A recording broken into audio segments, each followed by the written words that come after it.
What's going on, everybody? Welcome back to the channel. It's your boy BT, and today we've got this not too old of a unit. It's only about 2+ years old, but we're going to go ahead and we're going to clean this thing up.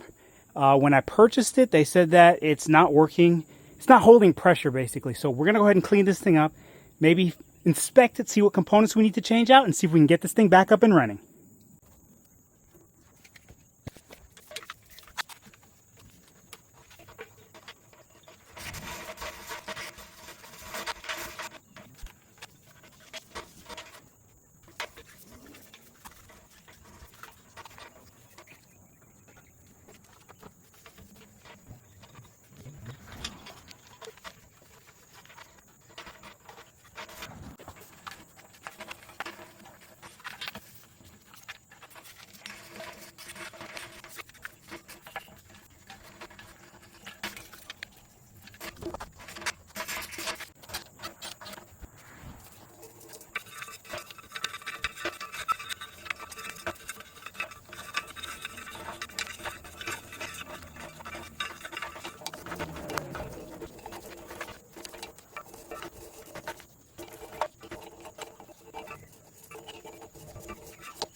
All right, so going in for a closer look here, you can see this is where the pressure switch is. This connection doesn't look, it looks a little interesting. It doesn't look fully sealed, but we'll take a look at that. So just to settle things, I'm just gonna go ahead and get a new pressure switch, just to not worry about it. The release valve, that's probably still good, so we don't replace that. We got a gauge here. This gauge is, I might replace that gauge too. Cleaned up this hole so we wouldn't have to replace that, so you can see the oil level.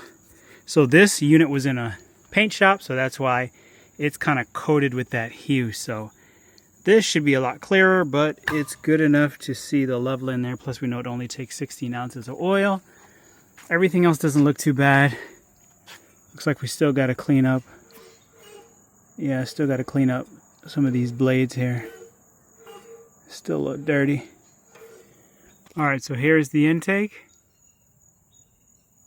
Yeah, not looking good at all. Oh my goodness. Yeah, okay. Well. A little bit concerning here, but we're gonna have to replace that too. That does not look good at all. That does not look good at all. But we're going to see if we can revive this unit. So we're going to go ahead. Going to get a new intake ordered.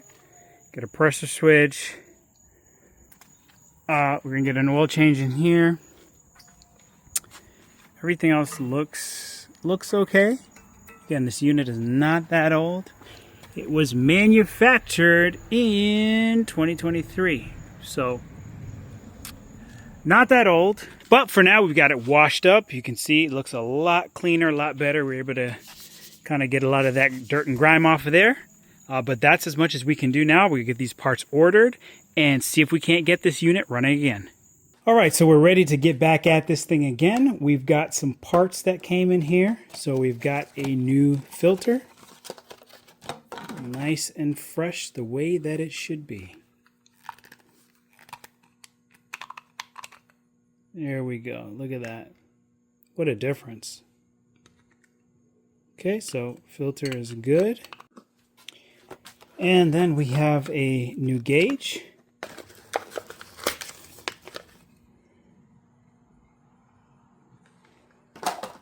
And then we've got a brand new pressure switch.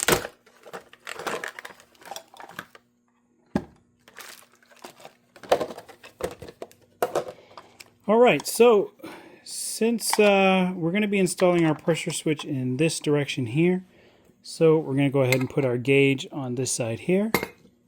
We're going to put our release valve here. There we go, yep. So everything will fit. We're going to close up this hole here, and the bottom will screw into here. And yeah, that should basically be it. So for this install, we're going to be using this Blue Monster pipe thread sealant to get everything situated.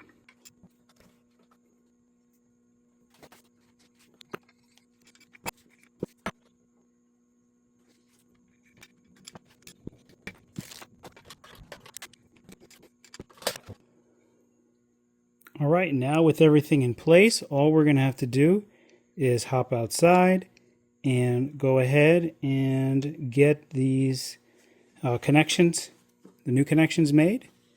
So we're going to be connecting right here. This is nice and fresh. We're going to have to put power in. Well, we'll just be hooking up the motor before we actually get the power line. But these two down here are the motors, and this is your power line coming in. So yeah, now we're hooked up and ready to go. All right, first thing we're going to do is we're going to grab this off.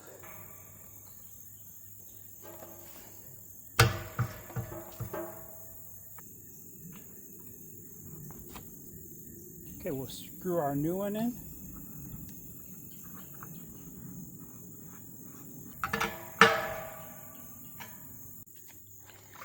All right, so to take this apart, you take this screw off first. Then we've got our motor wires here, so we're just going to disconnect those.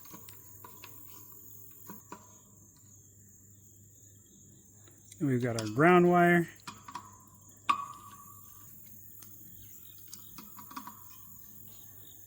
All right, so next I'm going to take a flathead and we're going to press upon this. This one's not in the greatest shape. So I'm going to press on here to hopefully get this thing to release. All right, whew. That was a little rough. And you can see whoever the previous owner was kind of went to town on that. The last step is to get this off, twist it off.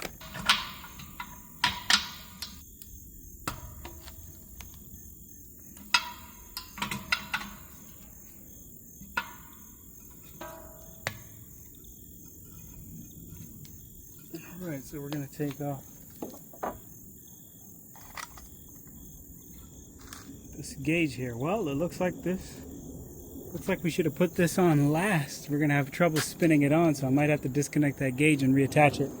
So yeah, lesson here, it's probably best to just attach the pressure switch before attaching everything else, but you know, you live and you learn. So here we go.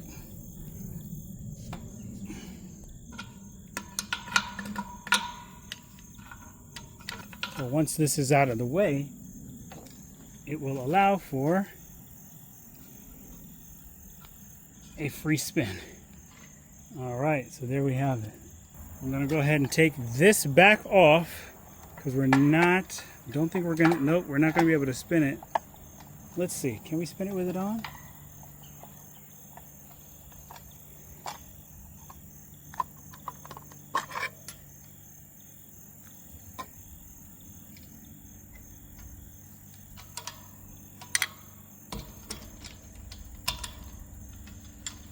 Okay, looks like we will be able to spin it with it on, so.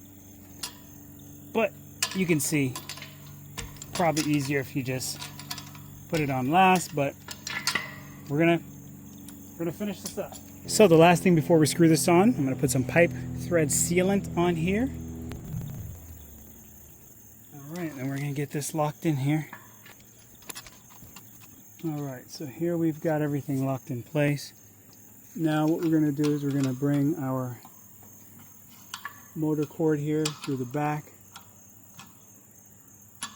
Get that situated. Okay, and then we'll just attach these to the appropriate spots. First I'm going to attach the ground wire here.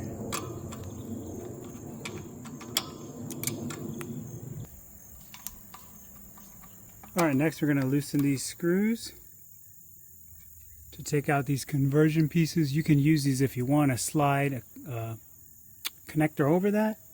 But since we're already good to go here, I'm going to take these out. Alright, and here we'll just hook up our motor connections right here. Alright, now those connections are good. Then all we have to do now is connect back on this line here. So let's bring you in for a closer look. Alright, so to connect this line, all we have to do is swivel this around like so. And we're going to have to... Oh, interesting. I wonder if this was modified before. It might have had a little bend to it. So we're going to just go ahead. There we go. Going to get that pushed in right here. There we go. Got that in nice and snug there. Alright, so with everything in place, all we need to do now is add the power line and see if we can get this thing to work. But the last but not least, we got to drain out whatever oil is left and refill it with new oil. Now, for this oil change, I'm going to be using this flexible funnel in order to do what I needed to do. So basically, we're going to go in here like so. And we're just going to create a spot underneath for the oil to run. And then just like so, funnel it right into the pan. Should be nice and easy. So let's go ahead and get this thing cracked open.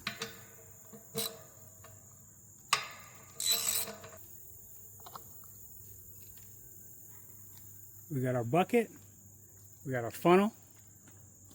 Let's go.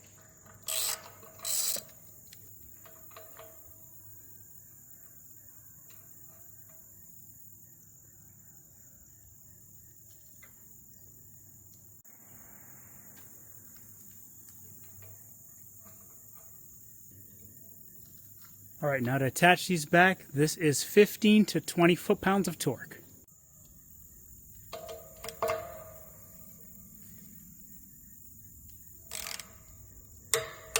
And lastly, we've got our full synthetic non-detergent air compressor oil. And this is going to take 16 ounces. So this is going to be the whole bottle. All right, so last thing we're going to do is put back in the fill screw here. All right, and we are basically done refurbishing this machine. All we have left to do is to hook up power and see if it actually works. And this is actually the final thing we got to do. Close that up. So we've got our connections here. And we're going to go ahead and put this in.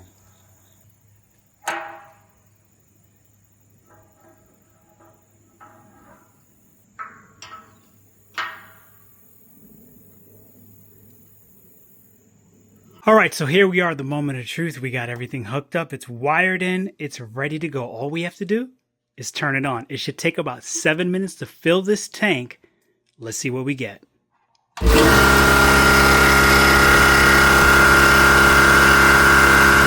All right, so the unit has shut off, which means we should be up to pressure here. You can see where we're sitting at on that meter there.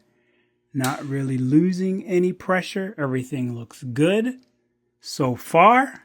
All right, so we got our air line hooked up here. Air line is coming all the way down here.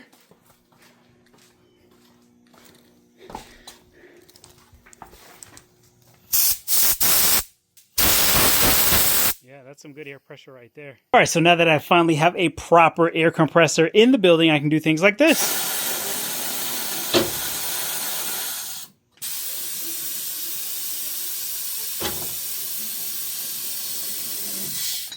And it's great to not have your compressor cutting in and out every second as you're working. And also getting a new compressor allows me to use things like this. I used this before on my little 26 gallon, and boy, I tell you, it was a pain to get the work done. Now, all I'm going to do is add on my air pressure regulator. Once I get that in, I am ready to rock and roll. All right, ladies and gentlemen, you saw it here. We bought an air compressor. We refurbished the air compressor. We worked on the DXCM601. This is the model that I worked on, max PSI of 155 with 11.5 CSM at 90 PSI. So when I inquired about this unit, it had been purchased not too long ago, was used at a paint shop, and they said that it wasn't holding pressure. They would hook up a tool to it, use it shortly thereafter, the machine would kick on. So for this unit, we went ahead and we replaced the pressure switch. We got a new gauge. We used the same pressure release valve from the other unit. We put in brand spanking new oil. We also got a new air filter on top here. So you can see these units are pretty straightforward. You've got a pump, you've got a pressure switch, and you've got a motor. Pretty straightforward. I picked this unit up for $200. I spent about $50 refurbishing it, and now I've got a working unit.